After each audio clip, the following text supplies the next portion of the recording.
जैसे कोई एक बोलते हैं ना कि विष का मंथन होता है, तो उसी प्रकार से ऐसा लग रहा था कि पिरामिड अपनी ऊर्जा से सारी उस एरिया को क्लीन कर रहा है। तो तब तक भी मुझे इसके बारे में कुछ क्लैरिटी नहीं थी। फिर धीरे धीरे जब ये लगभग ऑनलाइन क्लासेस थोड़ी कम होकर लोग फिजिकली भी हमसे मिलने लगे और फिर हम सब आपस में डिस्कस करने लगे, तो पता चला कि गोल्डन पिरामिड्स की एरा आने वाली है, एक युग बनने वाला है। तो हमने जब फिर से और फर्दर पता किया कि क्या होते हैं ये गोल्डन पिरामिड्स, तो पता चला कि ये गोल्ड प्लेटेड, इसमें गोल्ड यूज़ होने वाला है। और जैसा गोल्ड है वो गोल्ड जो अब पिरामिड में यूज़ होगा तो ये बहुत ज़्यादा अपनी इसकी एनर्जी और ज़्यादा 1000 टाइम बढ़ जाएगी।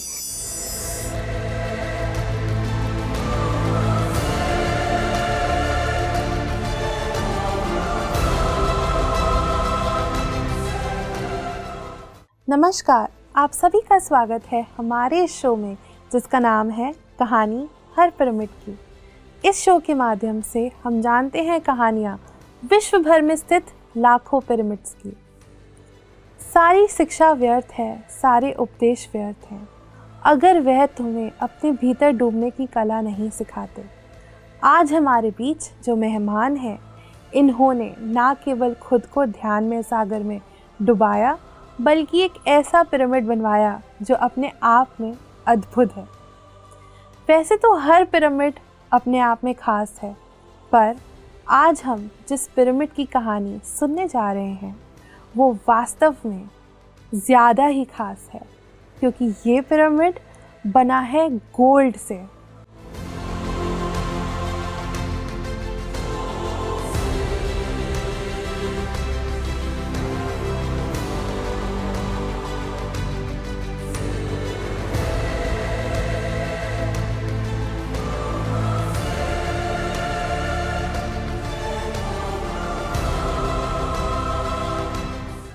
इस पिरामिड के पीछे की कहानी बताने के लिए हमारे साथ आज हमारी खास मेहमान और गोल्डन पिरामिड की संस्थापिका फूलतुशी जी आज हमारे साथ मौजूद हैं।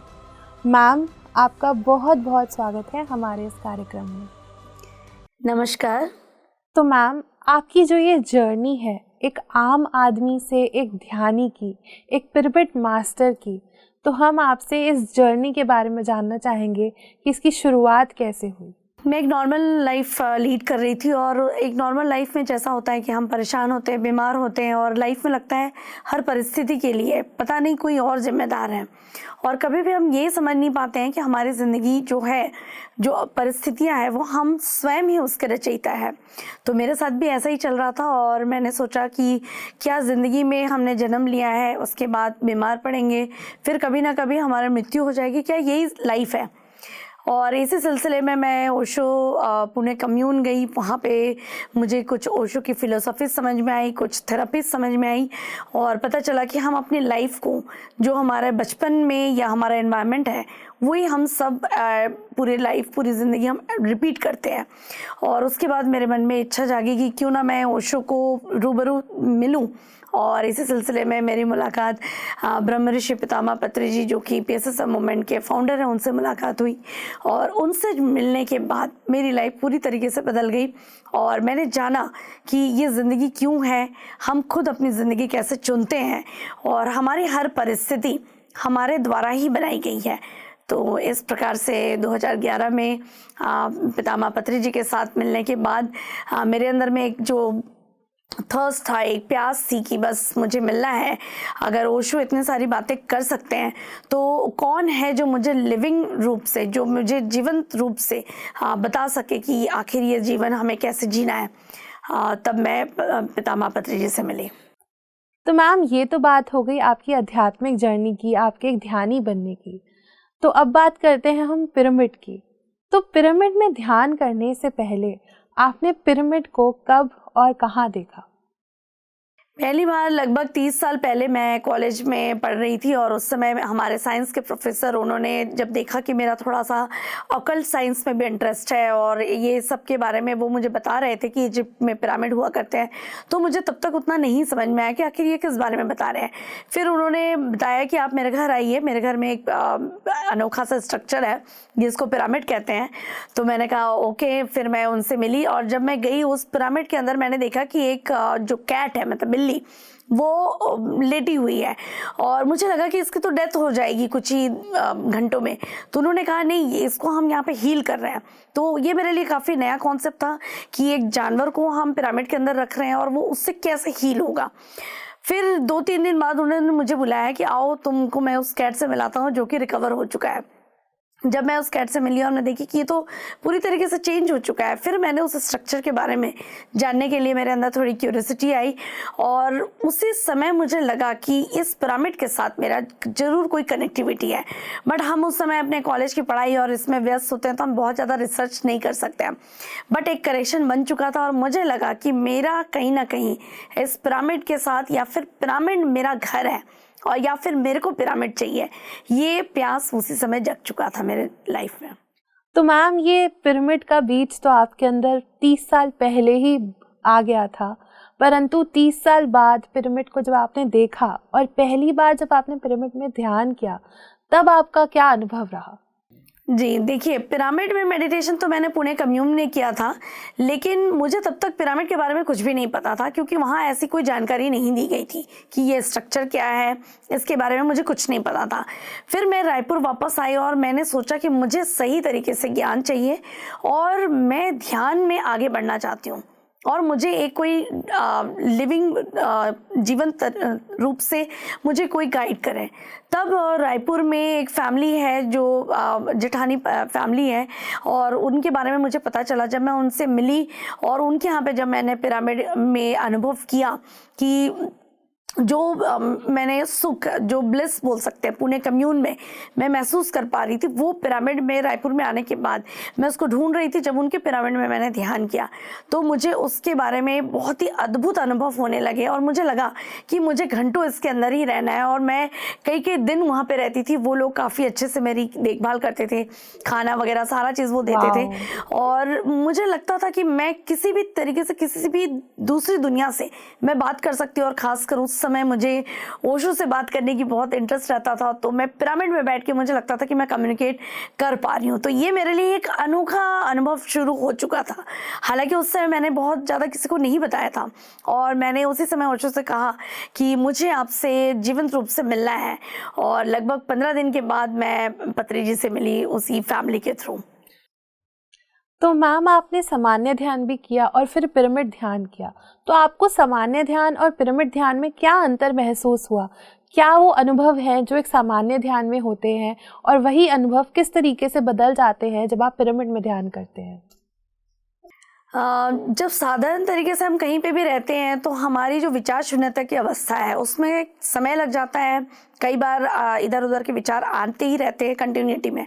लेकिन जब आप पिरामिड में रहते हैं आपकी ऊर्जा बिल्कुल बरकरार रहती है, आपको मेहनत नहीं करना पड़ता है।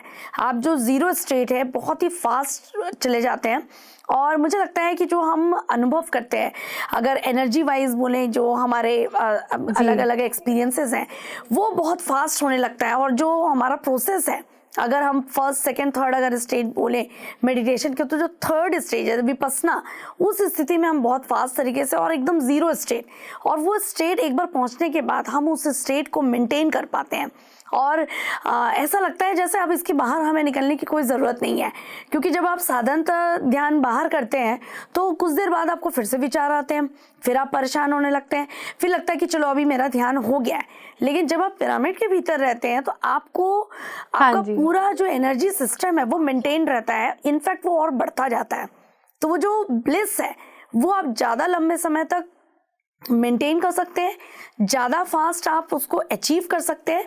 तो ऑल टुगेदर इसमें 3 टाइम्स ज़्यादा साइंटिफिकली ये प्रूवन है कि इसमें एनर्जी है। बट अगर हम लेमन लैंग्वेज में कहें तो आप ज़्यादा बेहतर तरीके से ध्यान अभ्यास कर सकते हैं पिरामिड के माध्यम से। तो मैम, पिरामिड किसी के लिए विज्ञान है तो किसी के लिए एक स्ट्रक्चर है और किसी के लिए एक श्रद्धा का विषय है। तो आपके लिए पिरामिड क्या है? मुझे लगता है ये पूरा युग जो है वो पिरामिड का उपयोग करने वाला है, क्योंकि ये पूरा पूरा विज्ञान है और इस विज्ञान को हम खुद अनुभव करें और जाने कि कैसे इसके भीतर में वो एनर्जी हमें मिलती है, जो विश्व शक्ति ऊर्जा है वो कैसे इसके भीतर में इतना ज़्यादा हमें महसूस होती है।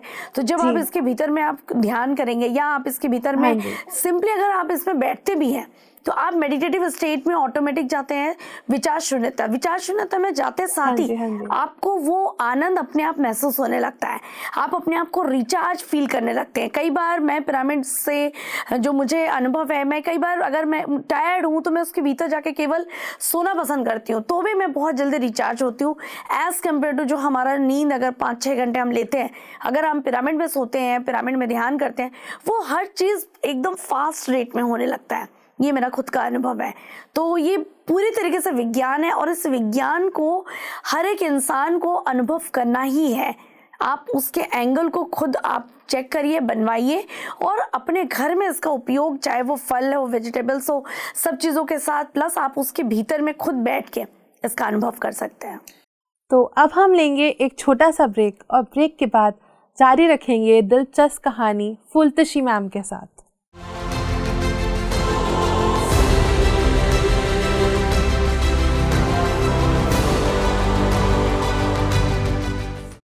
तो आप सभी का एक बार फिर से स्वागत है हमारे इस कार्यक्रम में, जिसका नाम है कहानी हर पिरामिड की। हमारे साथ बनी हुई हैं फुलतशी मैम।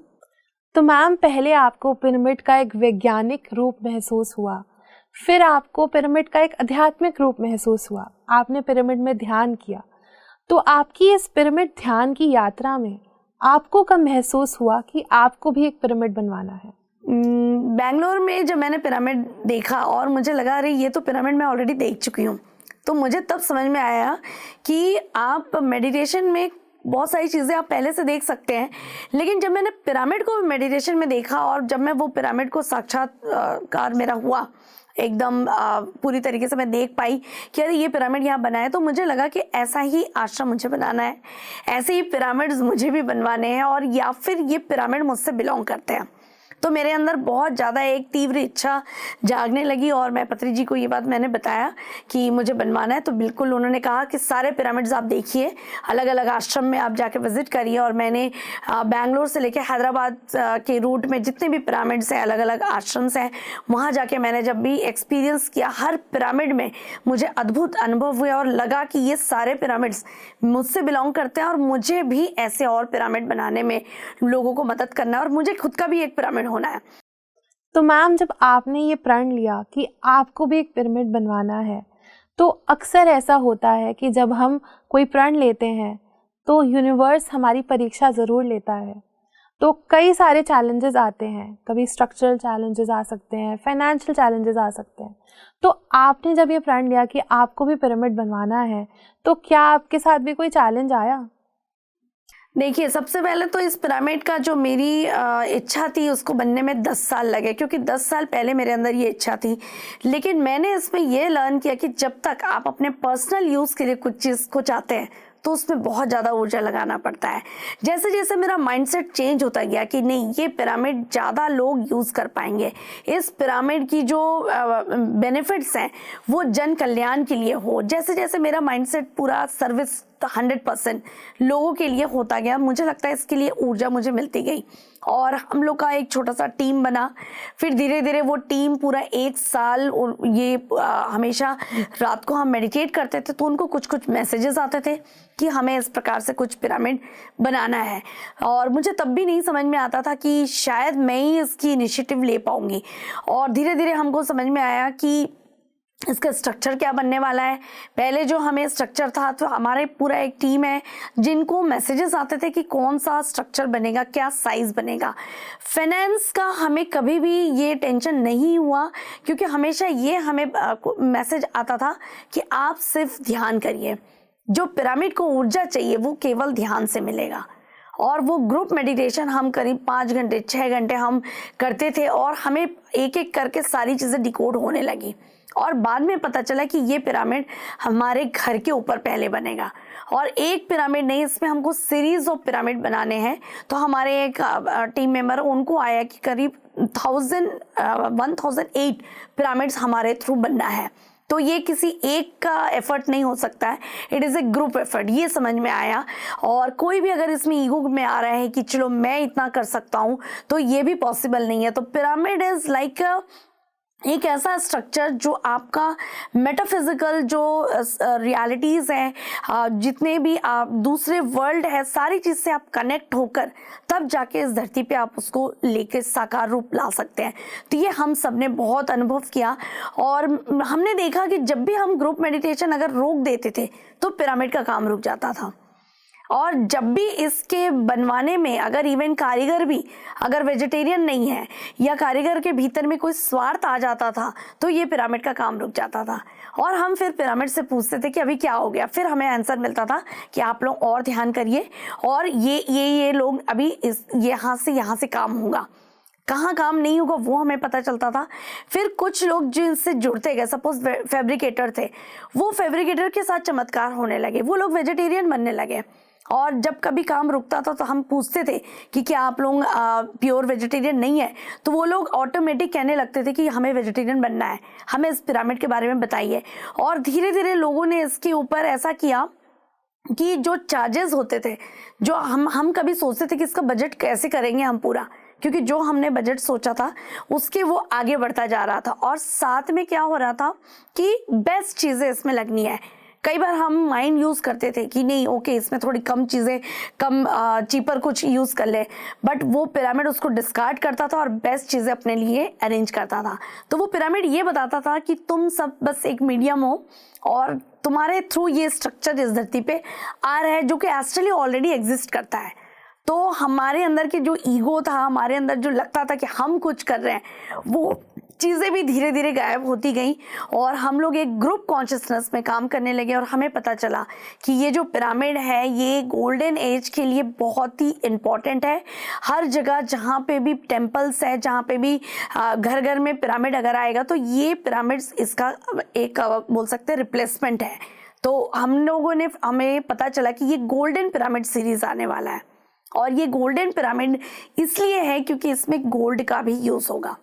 और हम लोग धीरे धीरे ये सारी बातें डिकोड करते थे और हमें पता चलता था कि गोल्ड का क्या यूज़ है, कैसे इस पिरामिड में क्यों गोल्ड यूज़ होने वाला है। क्योंकि हमने अब तक नॉर्मल पिरामिड्स देखे थे, तो ये गोल्ड का क्या सिग्निफिकेंस है। तो हमें धीरे से पता चला कि जब इसमें गोल्ड यूज़ होगा तो ये ज़्यादा कॉस्मिक एनर्जी को अपने भीतर में लेगा। और इसका सिग्निफिकेंस है कि जैसे गोल्ड की 100% प्योरिटी होती है, तो जो भी इस पिरामिड को बनाएगा उसकी पूरी प्योरिटी, वो एनर्जी काम करेंगी।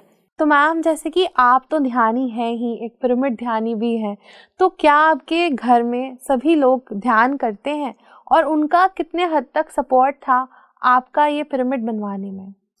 सबसे पहले मेरी पूरी फैमिली एक्सेप्ट मी और मेरी बच्ची, बाकी सारे लोग उतने ज़्यादा सपोर्टिव नहीं थे और वो लोग उतने वेजिटेरियनिज्म को भी सपोर्ट नहीं करते थे। तो मुझे काफ़ी ज़्यादा पहले चैलेंजेस आए, ऐसा लगा कि जैसे एकदम ब्लास्ट हो रहा है पूरी तरीके से। और सारे घर परिवार वाले इनडायरेक्टली बिल्कुल भी सपोर्ट में नहीं थे। चूँकि वो जगह हमारी थी तो मुझे यहाँ पे हस्बैंड का बहुत बड़ा सपोर्ट मिला और उन्होंने खड़े होकर एकदम ढाल बनकर हर तरीके से, क्योंकि आपके घर में इतना बड़ा स्ट्रक्चर जो कि पब्लिक यूज़ के लिए बन रहा है तो उसके लिए आपको सपोर्ट मिलना और बहुत ही ज़्यादा चैलेंजिंग हो जाता है। तो एकदम 3 से 4 दिन बहुत सारे चैलेंजेस आए, आसपास से भी बहुत ही दिक्कतें आई और हम बस डटे रहे, हम बस ध्यान करते रहे। ग्रुप मेडिटेशंस हमारा ऑनलाइन होता रहा, जो लोग वहाँ आते थे, जो वर्कर्स थे, जो फैब्रिकेटर थे, सारे लोग वहाँ पे ध्यान करने लगे। तो धीरे धीरे ऐसा लगा कि बादल छट रहे हैं और ऐसा लगा कि ये तो होना था। जैसे कोई एक बोलते हैं ना कि विष का मंथन होता है, तो उसी प्रकार से ऐसा लग रहा था कि पिरामिड अपनी ऊर्जा से सारी उस एरिया को क्लीन कर रहा है। तो वो क्लींजिंग प्रोसेस शुरू हो चुका था और हमें कॉन्फिडेंस था कि इसके बाद चीज़ें ज़रूर पॉजिटिव होने वाली हैं। तो मैम आपने जैसे कि बताया कि आपके इस पिरामिड का नाम है गोल्डन पिरामिड, तो इसके नाम के पीछे की क्या कहानी है? जी, ये हमने नाम नहीं रखा है, हमारे जो मेडिटेटर्स थे, क्योंकि उस समय ऑनलाइन मेडिटेशन सेशंस होते थे, तो हमारे कुछ मेडिटेटर्स को इमेजेस आने लगे और उनमें से ही किसी ने कहा कि मैडम हम सबको और आपको लीड करना होगा एक गोल्डन पिरामिड प्रोजेक्ट के लिए। तो तब तक भी मुझे इसके बारे में कुछ क्लैरिटी नहीं थी। फिर धीरे धीरे जब ये लगभग ऑनलाइन क्लासेस थोड़ी कम होकर लोग फिजिकली भी हमसे मिलने लगे और फिर हम सब आपस में डिस्कस करने लगे, तो पता चला कि गोल्डन पिरामिड्स की एरा आने वाली है, एक युग बनने वाला है और वहाँ पे आपको गोल्डन पिरामिड्स का क्रिएशन करना है। तो हमने जब फिर से और फर्दर पता किया कि क्या होते हैं ये गोल्डन पिरामिड्स, तो पता चला कि ये गोल्ड प्लेटेड, इसमें गोल्ड यूज़ होने वाला है और जैसा गोल्ड है वो गोल्ड जो अब पिरामिड में यूज़ होगा तो ये बहुत ज़्यादा अपनी इसकी एनर्जी और ज़्यादा 1000 टाइम बढ़ जाएगी एक नॉर्मल पिरामिड से। सेकेंडली, इसमें जो भी एक्सपीरियंसेस है, अगर लोगों को एनलाइटनमेंट एक्सपीरियंस करना है, लोगों को अगर थर्ड विपस्सना स्टेट में जाना है, वो सब बहुत ज़्यादा fast due to usage of gold. इसीलिए कई बार हम देखते थे, हमको ये भी डिकोड होने लगा कि जो टेम्पल्स हैं, लोग गोल्ड क्यों डोनेट करते हैं। उस टेम्पल्स में, वो सारे टेम्पल में, चाहे वो गोल्डन टेम्पल हो, वहाँ पे जो गोल्ड यूज़ हो रहा है उससे जो वो एनर्जी उनको मिल रही है, वो अगर आप पिरामिड में वो गोल्ड यूज़ होने लगे तो वो 1000 टाइम ज़्यादा इफेक्ट देगा। जबकि हमको इस बारे में कोई साइंस नहीं पता था, कुछ भी नहीं पता था, बस हमें बताया गया कि आपको ये गोल्डन पिरामिड नाम से शुरू करना है। और इसके एक और क्राइटेरिया था कि इसमें किसी को भी, कोई भी इंसान अगर वो स्वार्थ में आता है तो इसमें वो कंट्रीब्यूट नहीं कर पाएगा। तो गोल्ड के जैसा उसको, इस इंसान को प्योर होकर इस पूरे प्रोजेक्ट में आपको इन्वॉल्व होना है।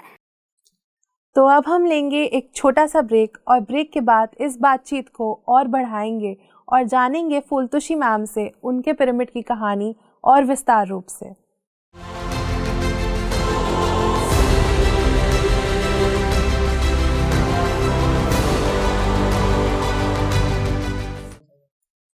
आप सभी का एक बार फिर से स्वागत है हमारे इस शो में जिसका नाम है कहानी हर पिरामिड की। हमारे साथ बनी हुई हैं फूलतोषी जी।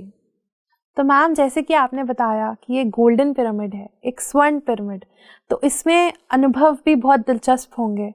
तो कोई एक ऐसा मिराकुलस अनुभव हो जो आपके साथ हुआ हो या आपके पिरामिड में आने वाले किसी और ध्यानी के साथ हुआ हो, तो एक अनुभव हम आपसे सुनना चाहेंगे। जी, इसमें 2-3 बातें मैं बताना चाहूँगी। एक तो मेरी बच्ची 7 इयर्स की है, वो भी मुझे कई बार बोलती थी कि इस पिरामिड में मम्मा बहुत सारे मिरेकल्स होंगे, बट आप कभी इसके लिए ईगो में नहीं आना। तो मैं ये बात पहले समझ नहीं पाती थी। और ये पिरामिड जब बना भी नहीं था, उसके पहले से हम इसके लिए मेडिटेट करते थे। तो हमारे बहुत ही क्लोज एक सीनियर मास्टर हैं, पिरामिड मास्टर, उनको थोड़ा सा तबीयत उनका बहुत ज़्यादा सीवियर हो गया था और वो ICU में पहुँच चुके थे। तब हमने उनको बताया था कि आप अपना एस्ट्रल बॉडी इस पिरामिड में आप महसूस करके इसको मेडिटेट कर सकते हैं। और वो मिराकुलसली 2 दिन के अंदर ICU से बाहर आ चुके थे। तो ये एक पहला केस था। सेकेंड केस में, जहाँ पे लिवर फेल्यूर का पूरा केस था, वो केस भी पूरी तरीके से विदिन 5 डेज टोटली रिकवरी, और वो इंसान अभी मेडिटेटर बन चुके हैं और वो लोग भी हमारे साथ जुड़े हुए हैं।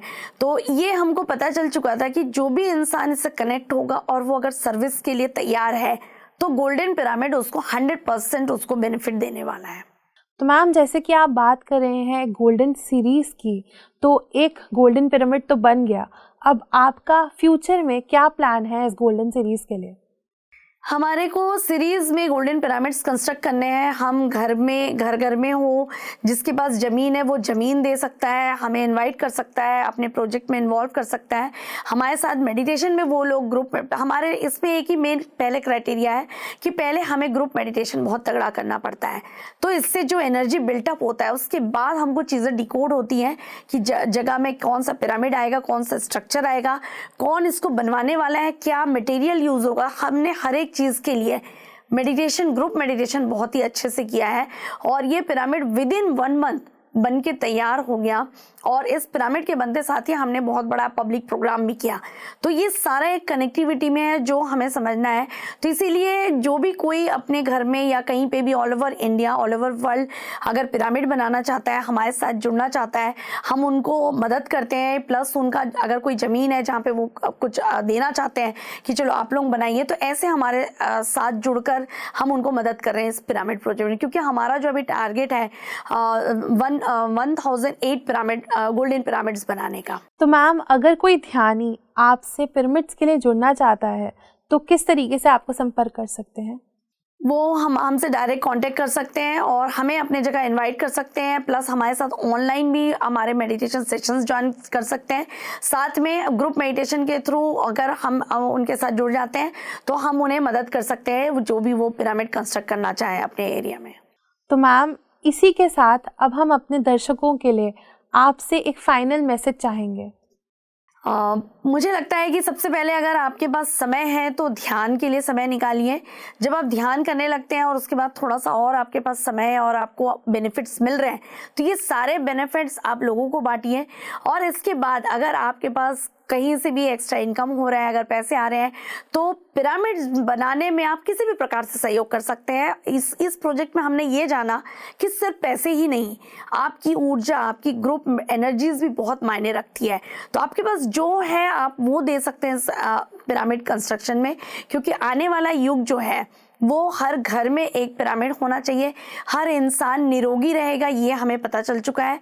कोई भी हॉस्पिटल, कोई भी ऐसा जगह नहीं होगा जहां लोग बीमार होंगे, क्योंकि अब सारे जगह रिप्लेस हो जाएंगे पिरामिड सेंटर से। और सेकेंडली वेलनेस, पिरामिड वेलनेस के लिए अब काम होगा।